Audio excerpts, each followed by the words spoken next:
The blue glow of the communication screen filled the dark room as Admiral Jack Monroe stared at the incoming message. He had seen many things in his 30 years of military service, but nothing had prepared him for this.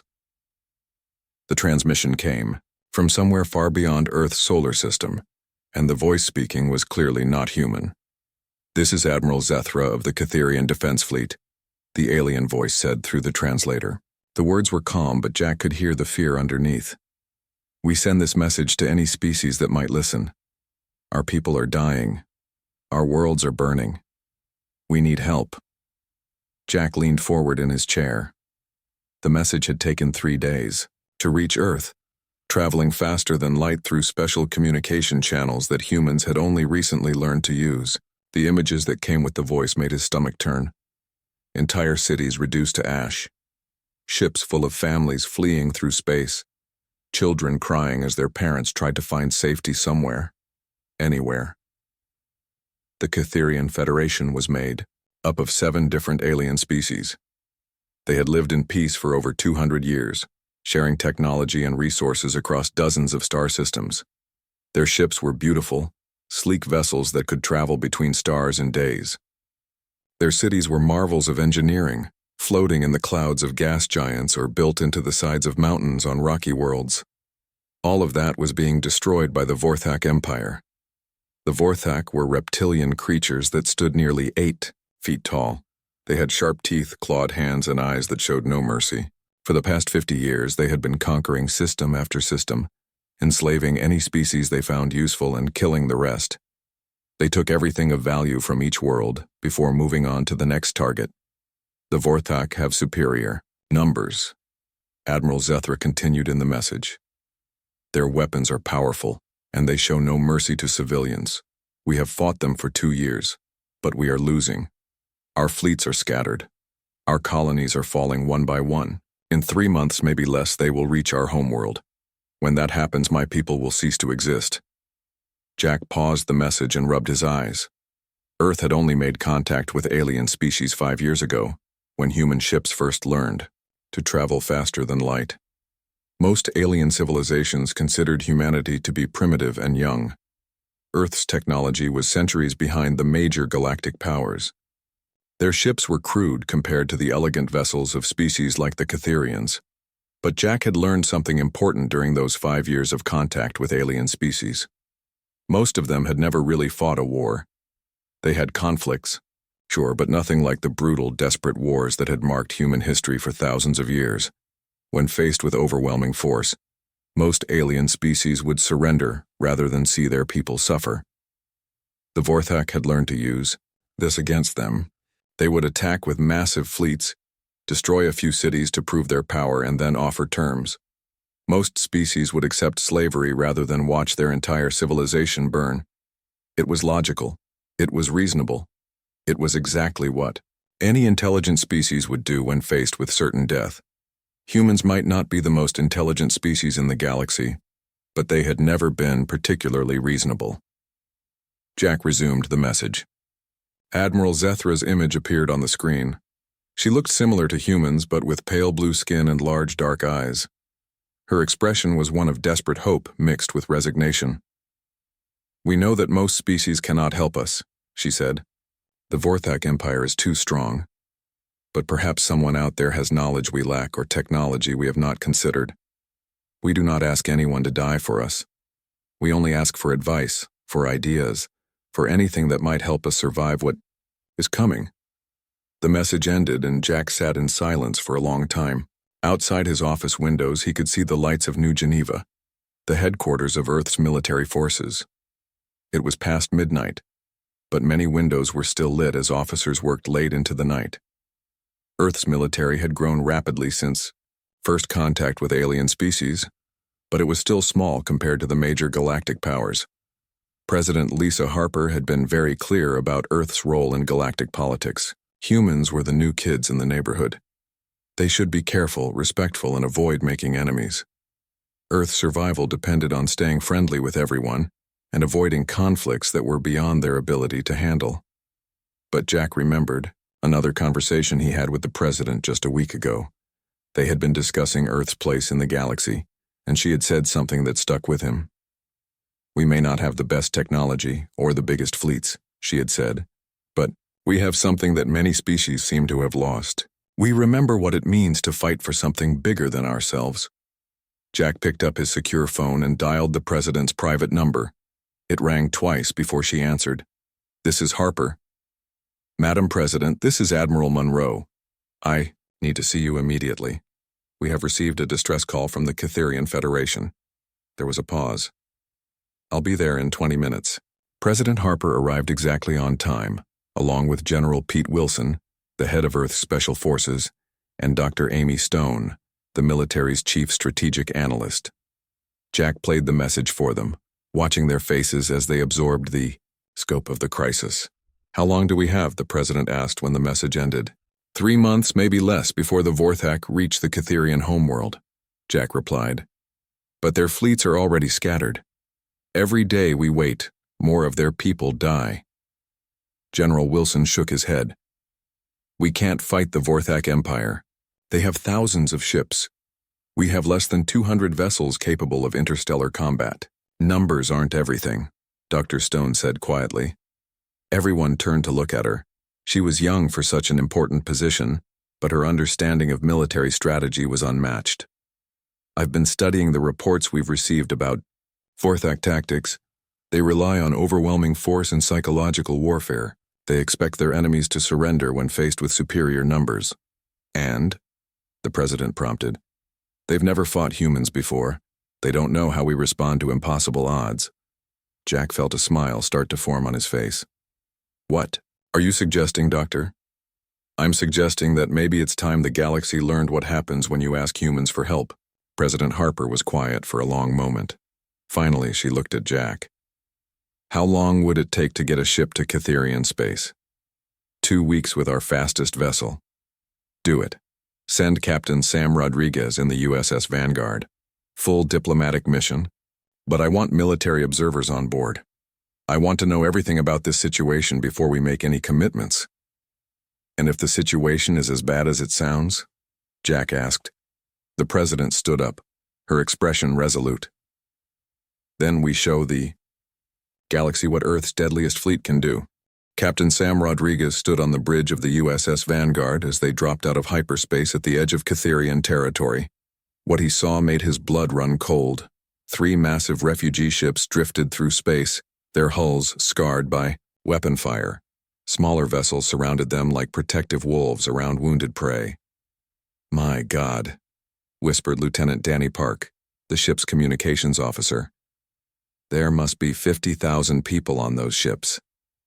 The main screen showed the refugees in detail. Alien families huddled together in overcrowded compartments. Children pressed their faces against windows, looking out at the stars with wide, frightened eyes.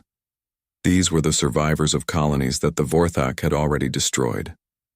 "Captain Rodriguez," came a voice over the communication system. "This is Admiral Zethra. Thank you for coming. I did not expect any species to answer our call for help." Sam looked at the alien admiral on his screen. She appeared exhausted, her blue skin pale and her dark eyes surrounded by what looked like worry lines. Behind her, Sam could see the bridge of her ship. It was elegant and clean, but he noticed blast damage on some of the walls. "Admiral, we're here to learn about your situation," Sam said.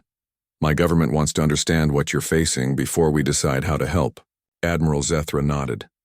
"Please follow us to our temporary base. We have much to show you."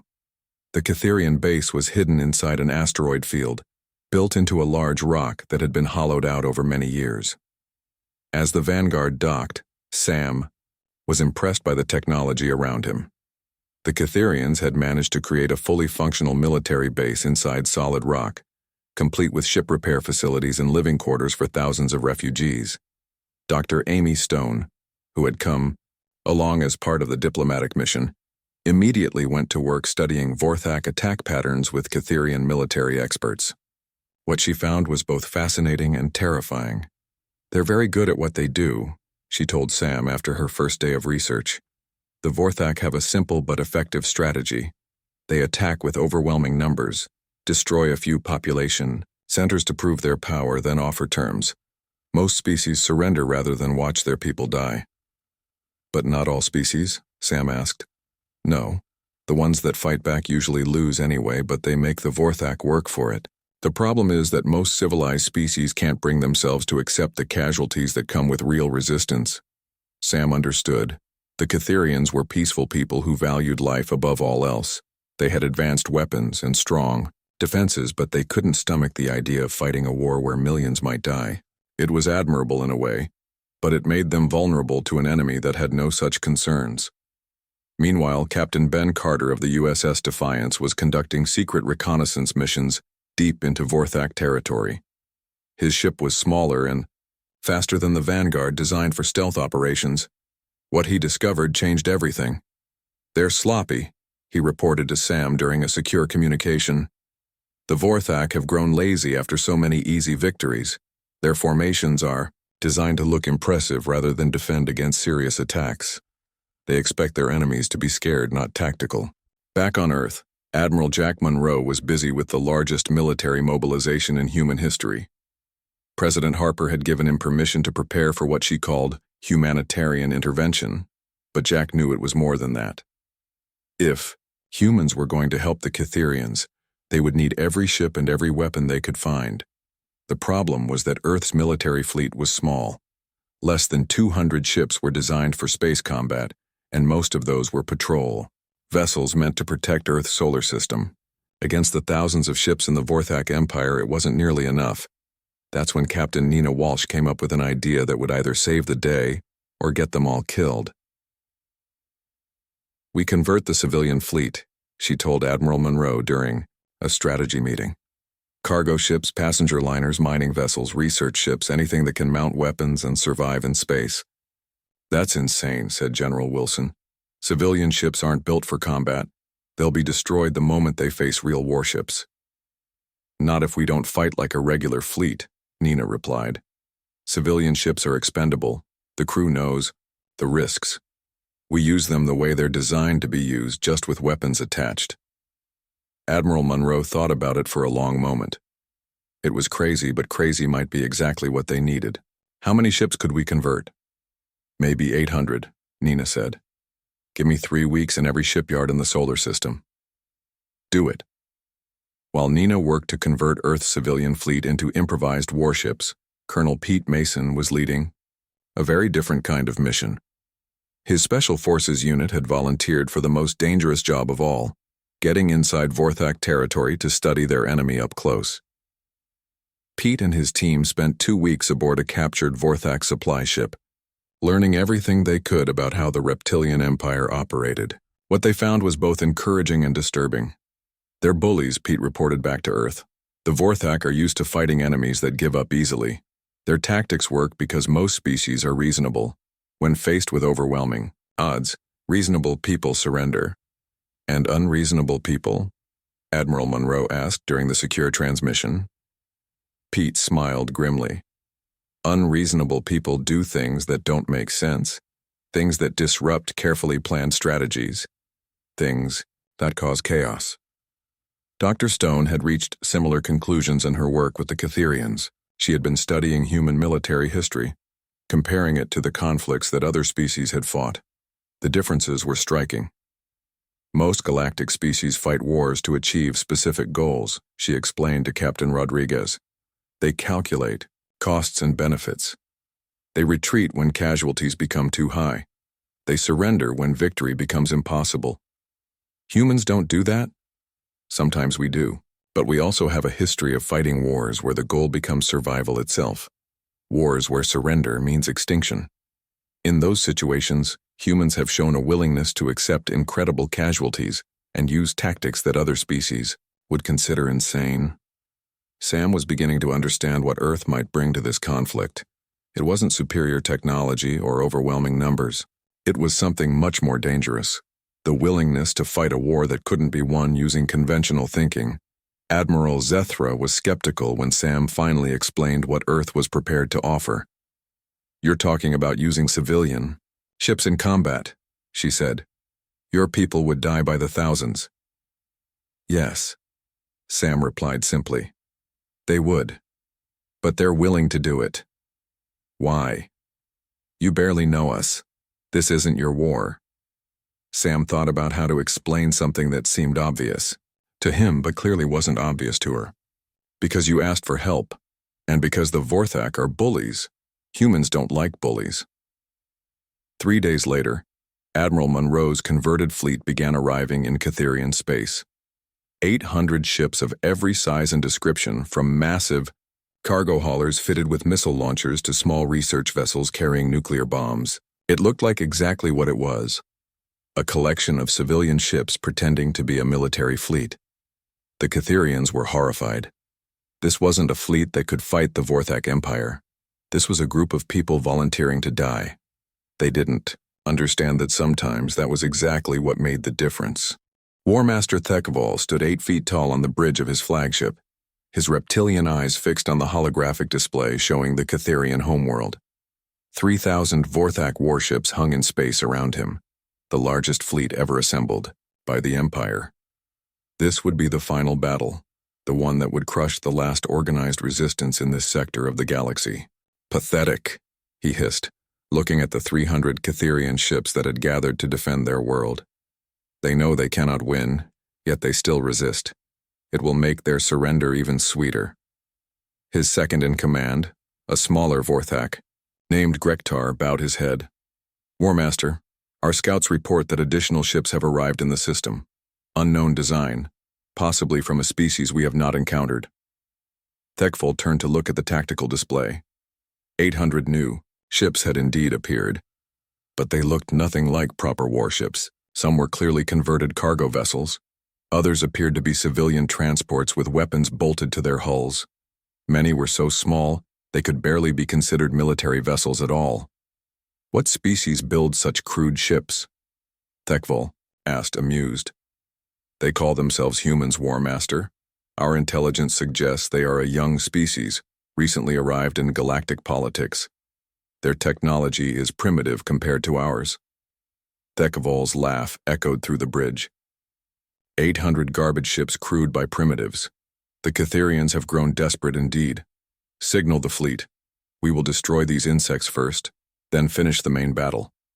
Admiral Jack Monroe watched the Vorthak reaction from his command ship, the converted cargo hauler USS Hornet's Nest. The name had been painted on the side just 3 days ago, along with a picture of an angry wasp. It wasn't the most elegant flagship, but it would do the job. They're taking the bait, reported Captain Steve Mitchell from the USS Hornet, another converted freighter. Vorthak ships are breaking formation to come after us. Good, Jack replied. Remember, we're not trying to win a traditional battle. We're trying to make them angry, confused, and stupid. Humans have been doing that to their enemies for thousands of years. The human fleet began to scatter as the Vorthak approached. To the reptilian commanders, it looked like panic. The crude human ships were fleeing in all directions, their formations falling apart under pressure. It was exactly what the Vorthak expected from an inferior species facing overwhelming odds. Captain Mitchell watched his tactical display as Vorthak ships pursued his squadron. They were faster than his converted freighter, but speed wasn't the point. The point was to make them chase him into the right position. Engineering. How are our special modifications holding up? He asked. The explosive charges are secure, Captain, came the reply. The ship's reactor has been set to overload on your command. We can take out anything within 2 kilometers when we go. Mitchell nodded. The USS Hornet had been converted for a very specific purpose. It looked like a fleeing cargo ship, but it was actually a massive bomb with engines. The same was true for 40 other vessels in the human fleet. They weren't meant to fight and win, they were meant to fight and explode. Attention all ships, Jack announced over the fleet communication system. Operation Hornet's Nest is now active. Show these reptiles what happens when they kick a human nest. Commander Kate Johnson was piloting a converted mining ship called the USS Stinger.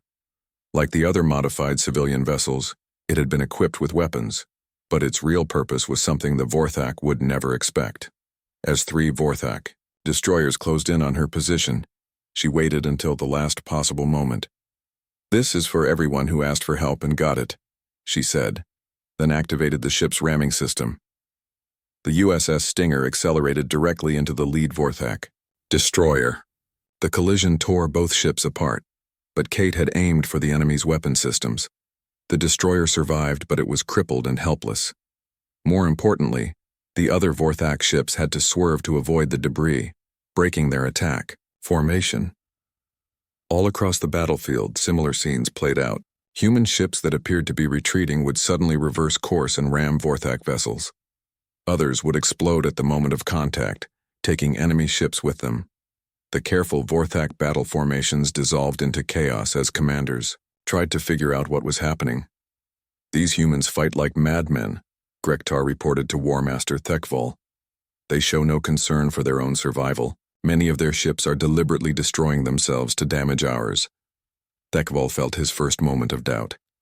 In 50 years of conquest, he had never faced an enemy that willingly destroyed itself just to hurt him. It didn't make sense. It wasn't logical. It wasn't how civilized species were supposed to fight. Captain Ryan Brooks coordinated the second phase of the human attack from his command ship, a converted passenger liner called the USS Wasp. While the Vorthak were distracted by the ramming attacks, he led his squadron in a flanking maneuver that brought them behind the enemy formation. "Target their command ships," he ordered. "Ignore the escorts. We want to cut off their ability to coordinate." The human ships opened fire with everything they had. Their weapons were crude compared to Vorthak technology, but they were used in ways the reptilians didn't expect. Instead of trying to engage in long-range duels, the human ships closed to point-blank range and fired everything at once. Dr. Amy Stone, monitoring the battle from the USS Vanguard, watched as her psychological warfare plan began to take effect. The humans were broadcasting on all frequencies, sending messages that were designed to terrify and confuse the Vorthak.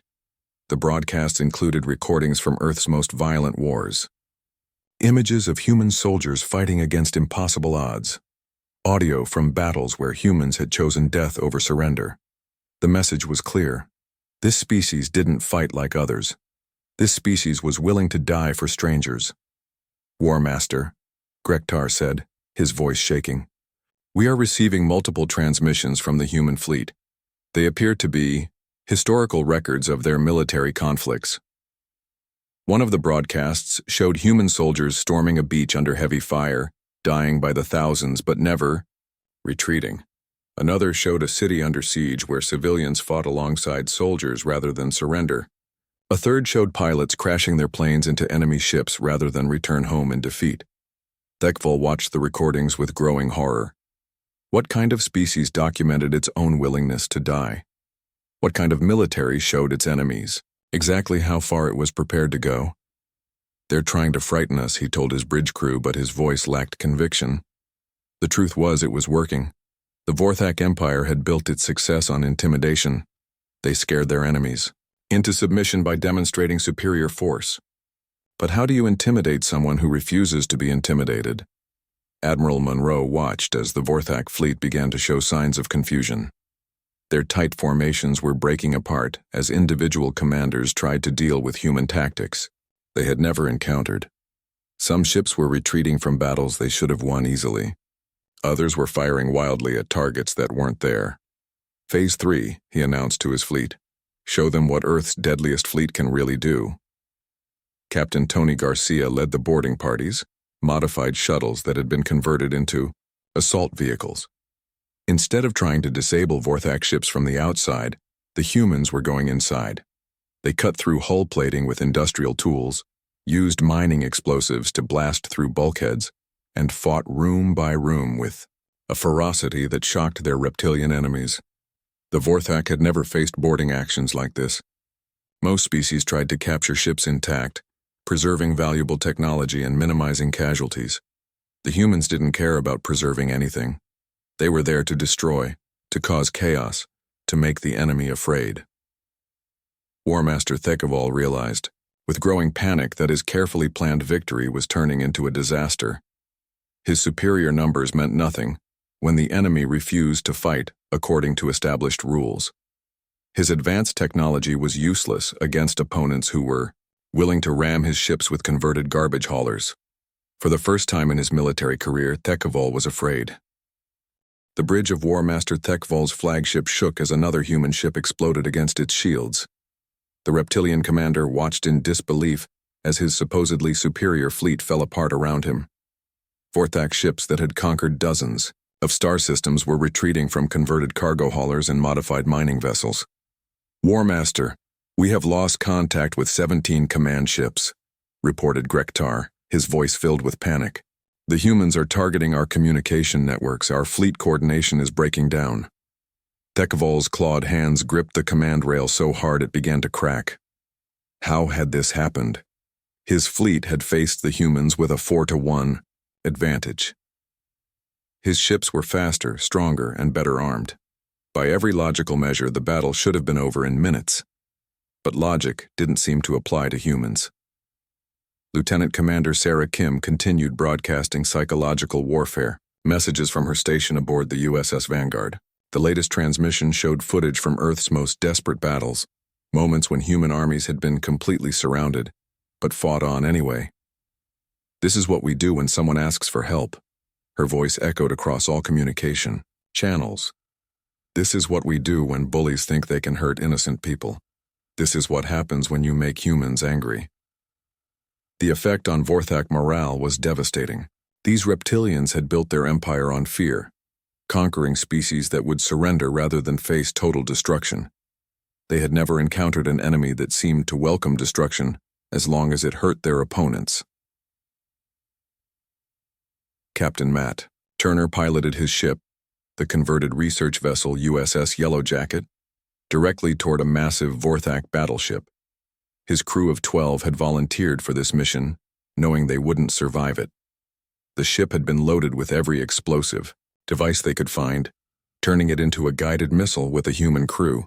"This is Turner to all ships," he announced over the radio. "Remember us when you tell this story. Remember that we chose to be here." The USS Yellowjacket crashed into the Vorthak battleship's bridge section at full speed. The explosion that followed could be seen from across the battlefield, a brilliant flash that marked the destruction of one of the Empire's most powerful vessels. 12 humans had died, but they had taken 300 Vorthak with them. Admiral Jack Monroe watched the sacrifice from his command ship and felt both pride and sadness. This was what made humans dangerous in warfare. Not their technology or their numbers, but their willingness to pay any price for something they believed in. "All ships, this is Monroe," he announced to his fleet. "We've got their attention. Now let's finish this." The final phase of the human attack was the most brutal. Yet, instead of trying to fight a traditional space battle, the humans turned the entire engagement into close-quarters combat. Ships designed for hauling cargo rammed into Vorthak destroyers. Passenger liners converted into bombers flew directly into enemy formations and exploded. Mining vessels used their industrial equipment to tear apart warship hulls. Captain Tony Garcia led his boarding parties onto the Vorthak flagship itself. His team of 30 Marines fought their way through corridors filled with 8-foot-tall reptilian warriors, using tactics that the enemy had never seen before. Where other species tried to minimize casualties during boarding actions, the humans fought like they were willing to die in every room. "They fight like wild animals," one Vorthak officer reported before his communication was cut off. "They show no fear of death. They seem to enjoy the violence." That wasn't entirely true. The humans didn't enjoy killing, but they had learned something over thousands of years of warfare that other species had not. Sometimes the only way to stop a bully was to make them more afraid of you than you were of them. War Master Thekvol found himself backing away as human soldiers fought their way onto his bridge. These creatures were smaller than Vorthak, but they moved with a speed and desperation that his warriors couldn't match. They used their own bodies as weapons, sacrificing themselves to create openings for their teammates. "Why?" he demanded as Admiral Monroe walked onto his bridge, flanked by Marines who looked like they had fought through hell to get there. "Why do you fight so recklessly? Why do you throw your lives away for strangers?" Monroe looked at the 8-foot reptilian commander and smiled grimly. "Because someone asked for help. And because humans don't abandon their friends." "Friends?" Thekvol hissed. "You barely know these Catherians. This is not your war." "It became our war the moment you started hurting innocent people," Monroe replied. "That's what you never understood about humans. We don't fight because we have to. We fight because we choose to. The truth of those words was spreading throughout the Vorthak fleet. Ship after ship was reporting that their human opponents refused to retreat even when facing certain death. Crews that should have surrendered hours ago were still fighting with whatever weapons they could find. Some human ships had been reduced to firing chunks of metal at Vorthak vessels, using their cargo as ammunition when their missiles ran out. Captain Ben Carter, whose reconnaissance missions had provided crucial intelligence about Vorthak weaknesses, led a squadron of converted patrol boats in a final attack on the enemy's supply ships. Without supplies and reinforcements, even the mighty Vorthak fleet would be stranded in hostile territory. "This is Carter to all human ships," he broadcast. "The supply convoy is breaking up. The Vorthak are trying to retreat." Across the battlefield, the impossible was happening. The Vorthak Empire, which had conquered dozens of star systems through superior firepower and intimidation, was retreating from a smaller force of converted civilian ships crewed by a species they had never heard of 6 months ago. Admiral Zethra watched from her command ship as the Vorthak began to withdraw. She'd seen many battles during the 2-year war, but nothing like this. The humans had turned military strategy upside down, winning through sheer determination and tactics that made no logical sense. "Admiral Monroe," she said over the communication system, "how do we thank you for this?" Monroe's image appeared on her screen. His uniform was torn and he had cuts on his face from the fighting, but he was smiling. "You don't need to thank us, Admiral. You just need to rebuild. Make sure this was worth it." The Vorthak retreat became a full rout as word spread through their fleet that the humans were still pursuing them. Ships that had terrorized entire star systems fled from converted garbage haulers and modified passenger liners. The psychological impact was complete. The empire that ruled through fear had been broken by an enemy that refused to be afraid. War Master Thekvol, now a prisoner aboard the human flagship, watched his fleet scatter across the galaxy. "What are you?" he asked Monroe. "What kind of species fights like this?" Monroe thought about the question for a moment. "We're the kind of species that shows up when someone needs help. We're the kind that doesn't know when to quit. And we're the kind that remembers our friends." 3 days later, news of the battle had spread throughout the galaxy. The Vorthak Empire, which had seemed unstoppable just a week earlier, was collapsing as subject species rebelled and conquered worlds declared independence. The reputation that had taken 50 years to build was destroyed in a single battle. But the real victory wasn't military. It was the message that spread from system to system, carried by traders and diplomats and refugees who had witnessed what happened at the Catherian homeworld. There was a species called humans. They were young and their technology was primitive, but they had something that many civilizations had forgotten. When someone asked for help, they came. When innocent people were in danger, they fought. When bullies thought they could hurt the defenseless, humans showed them exactly how wrong they were. Earth's deadliest fleet hadn't been deadly because of its weapons. It had been deadly because of the people who crewed it, people who understood that sometimes the most important battles are the ones you choose to fight for others.